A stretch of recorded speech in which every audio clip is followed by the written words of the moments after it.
Shalom saudara-saudara yang dikasihi Tuhan. Selamat bergabung di dalam program Tuhan Adalah Gembalaku. Sebuah program di mana kita bersama-sama merenungkan firman Tuhan.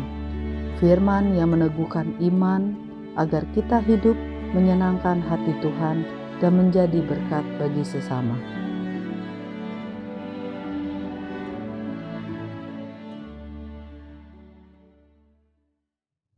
Shalom, saudara-saudara yang dikasihi oleh Tuhan. Kita patut bersyukur kepada Tuhan untuk kehidupan kita yang boleh menikmati anugerah Tuhan setiap hari. Sehingga kita ada sukacita ketika kita menikmati hari demi hari, karena anugerah Tuhan itu tidak bersyarat. Salam jumpa dalam program Tuhan Adalah Gembalaku. Tidak mudah bagi manusia untuk mengerti dan memahami makna anugerah. Karena memang dalam kehidupan kita seringkali tidak melihat anugerah itu. Mengapa, saudara-saudara?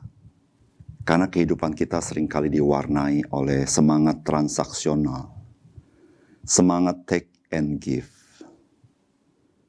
Sehingga saudara-saudara, kita merasa apa yang kita dapat, itu juga orang lain akan mengusahakannya untuk mendapatkannya tanpa anugerah. Atau juga saudara-saudara, karena manusia merasa prestasi yang dihasilkan olehnya, semua itu karena kerja kerasnya, karena kemampuannya. Sehingga mereka tidak melihat anugerah itu sendiri. Manusia berpikir dirinya lah yang menentukan segala sesuatu. Dirinya lah yang berdaulat atas hidupnya. Sehingga ketika manusia melihat anugerah yang Tuhan berikan, ada kalanya manusia berpikir ketidakadilan Tuhan kepada manusia. Saudara, inilah yang akan kita renungkan dari firman Tuhan di dalam Injil Matius pasal 13 ayat 10 sampai dengan ayat 17. Maka datanglah murid-muridnya dan bertanya kepadanya, "Mengapa engkau berkata-kata kepada mereka dalam perumpamaan?"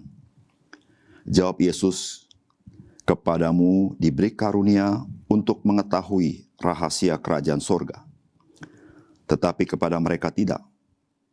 Karena siapa yang mempunyai, kepadanya akan diberi, sehingga ia berkelimpahan.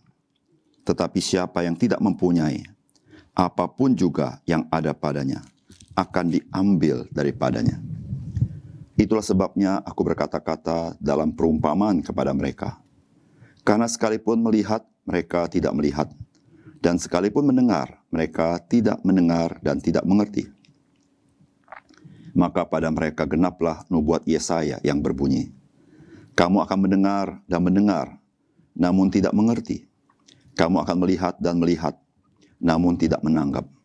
Sebab hati bangsa ini telah menebal, dan telinganya berat mendengar, dan matanya melekat tertutup, supaya jangan mereka melihat dengan matanya, dan mendengar dengan telinganya, dan mengerti dengan hatinya, lalu berbalik, sehingga aku menyembuhkan mereka. Tetapi berbahagialah matamu karena melihat, dan telingamu karena mendengar. Sebab aku berkata kepadamu, sesungguhnya banyak nabi dan orang-orang benar ingin melihat apa yang kamu lihat, tetapi tidak melihatnya, dan ingin mendengar apa yang kamu dengar, tetapi tidak mendengarnya.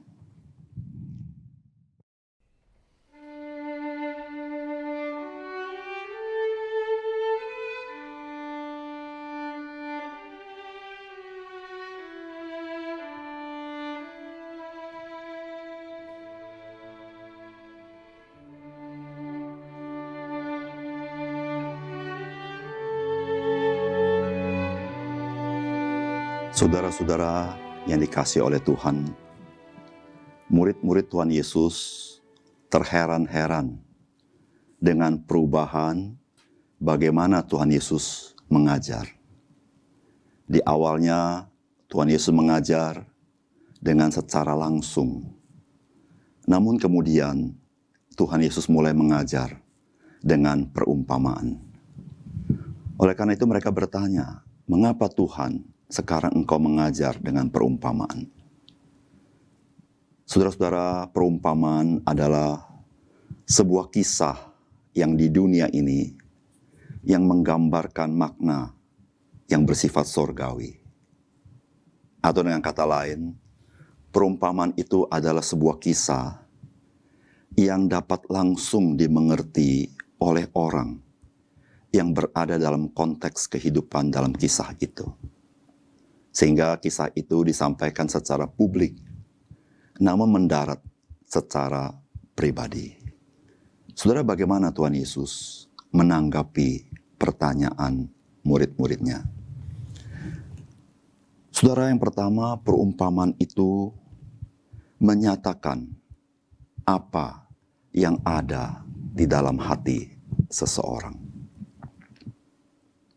Perumpamaan adalah sebuah cerita yang di dalamnya terkandung pesan kebenaran secara tidak langsung. Sebagaimana sebuah kisah, ketika kita dengar, maka kita perlu membayangkan kisah itu dan menyelaminya. Sehingga pemahaman terhadap sebuah kisah bukan saja dalam tataran akaliah, tetapi dalam tataran hati ketika kita mau memahaminya. Oleh karena itu, saudara-saudara, ada 4 orang yang bisa merespon terhadap perumpamaan. Yang pertama, ketika dia mengerti perumpamaan itu, maka dia merespon positif kepada perumpamaan itu. Yang kedua, ada orang mungkin tidak mengerti tentang perumpamaan itu, tapi dia ingin tahu tentang perumpamaan itu. Maka dia bertanya kepada Tuhan Yesus, apa makna perumpamaan itu? Sebagaimana murid-murid Tuhan Yesus. Yang ketiga, ada orang tidak mengerti arti perumpamaan itu, tetapi dia masa bodoh. Apapun pesannya, dia tidak peduli. Dan yang keempat, ada orang mengerti perumpamaan itu, dan dia sakit hati, dan dia menolak kebenaran yang disampaikan oleh Tuhan. Perumpamaan yang Tuhan Yesus ajarkan mendarat ke dalam hati seseorang dan menyatakan sesungguhnya siapakah orang itu. Bagi orang-orang yang keras hati, bagi orang-orang yang menolak Tuhan, bagi orang-orang yang tidak percaya, mereka akan semakin mengeraskan hati dan semakin tidak percaya. Itulah yang Tuhan Yesus mau katakan kepada murid-muridnya. Tetapi bagi kita, orang percaya, kita tidak demikian. Kita mengerti perumpamaan itu. Dan kita merespons dengan taat kepada Tuhan. Ketika kita tidak mengerti, karena kita percaya, maka kita belajar untuk memahami perumpamaan itu, yang merupakan pesan penting Tuhan kepada kita. Yang kedua, saudara, bagaimana Tuhan Yesus merespon? Saudara, Tuhan Yesus mengatakan bahwa bagi orang percaya, maka mereka itu mendapat karunia untuk mengetahui rahasia kerajaan sorga, yaitu keselamatan di dalam Tuhan Yesus.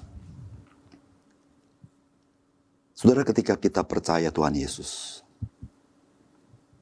itu bukan karena jasa kita, bukan karena kita lebih baik daripada orang lain, bukan karena kita dapat melakukannya.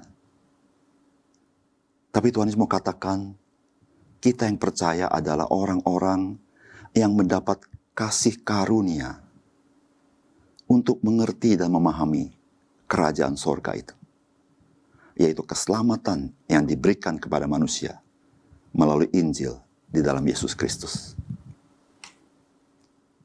Kasih karunia Tuhan diberikan kepada orang-orang berdasarkan kasih dan kedaulatannya. Bukan karena siapakah kita, tapi berdasarkan hati Tuhan dan kebaikan Tuhan. Dan kasih karunia diberikan, itu mencelikkan mata rohani seseorang, sehingga seseorang boleh membuka hati dan menjadi percaya dan diselamatkan. Oleh karena itu, saudara-saudara, marilah kita menjadi orang Kristen yang selalu bersyukur kepada Tuhan. Karena sesungguhnya hidup saudara dan hidup saya ada di dalam kasih karunia Tuhan itu. Di dalam hidup kita, memang ada banyak hal kita perlu bekerja, kita perlu berkeringat. Tetapi jangan lupa, saudara-saudara, kasih karunia Tuhan mendahului semuanya itu. Apatah lagi keselamatan, bukan karena jerih lelah kita, semata-mata kita mendapat kasih karunia Tuhan. Yang ketiga, saudara, Tuhan Yesus mengatakan kepada murid-muridnya bahwa orang percaya adalah orang yang berbahagia. Saudara-saudara, nabi-nabi pada zaman perjanjian lama dan orang-orang benar dalam masa perjanjian lama, mereka melihat dari jauh akan Mesias, tetapi tidak melihat secara realitas, hanya dengan mata iman. Mereka ingin melihat kenyataan, kemuliaan, kedatangan Mesias itu, tapi mereka belum bisa melihat, karena belum waktunya. Mereka ingin mendengar akan kedatangan Mesias itu, tapi mereka belum bisa mendengar, karena memang belum waktunya. Tetapi bagi orang percaya, kita dapat melihat bukan hanya jasmania, tetapi mata rohani kita dicelikkan. Kita bisa melihat Mesias, kita bisa melihat keselamatan Tuhan, kita bisa mendengar Injil dan menerima Injil. Saudara, kita adalah orang yang paling berbahagia. Karena kita melihat realitas itu sudah dinyatakan. Dan kita dikonfirmasi melalui nubuat-nubuat di dalam perjanjian lama. Saudara-saudara yang kasih dalam Tuhan, bukankah ini kemurahan Tuhan bagi kita? Kemurahan yang sangat besar. Saudara melihat kasih Tuhan dinyatakan kepada dunia ini, dan secara khusus berbicara kepada kita. Dan puji Tuhan, karena kasih karunia itu, saudara dan saya yang tadinya buta boleh celik dan melihat. Yang tadinya mati secara rohani boleh dihidupkan kembali dan boleh menerima kasih Tuhan itu. Saudara, ajaibnya kasih karunia Tuhan itu baru kita bisa melihat ketika Tuhan mencelikkan mata rohani kita. Berbahagialah kita yang bisa melihat kasih karunia Tuhan itu, sehingga hati kita selalu bersyukur dalam segala keadaan. Mari kita berdoa.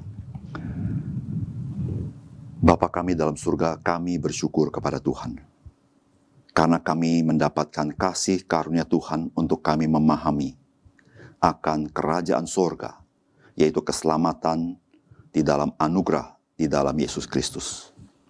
Sehingga dengan demikian ya Tuhan, kami yang tadinya buta tidak bisa melihat anugerah itu, tetapi kami dicelikkan oleh anugerah Tuhan. Sehingga dengan demikian ya Tuhan, kami bisa melihat anugerah yang begitu besar yang Tuhan berikan kepada kami. Sehingga ya Tuhan, ini memberikan kami sukacita, memberikan kami iman, memberikan kami keberanian, memberikan kami keyakinan ketika kami menjalankan kehidupan kami yang penuh tantangan, yang tidak selalu mudah. Tetapi ya Tuhan, kami tahu sebelum kerja keras kami, ada anugerah Tuhan yang mendahuluinya. Sehingga di dalam kerja keras kami, sesungguhnya anugerah Tuhanlah yang kami alami dalam hidup kami. Sehingga dengan demikian, kami berjalan dengan iman, berjalan dengan kekuatan Tuhan, dan selalu dihiburkan oleh Engkau. Tuhan, kami serahkan hidup kami hari ini kepada Tuhan. Biarlah kami hidup senantiasa menyadari anugerah-Mu, sehingga kami boleh kuat menghadapi tantangan, bukan dengan kekuatan kami, tetapi karena pertolongan Tuhan dalam hidup kami. Terima kasih Tuhan. Dalam nama Tuhan Yesus kami berdoa. Amin.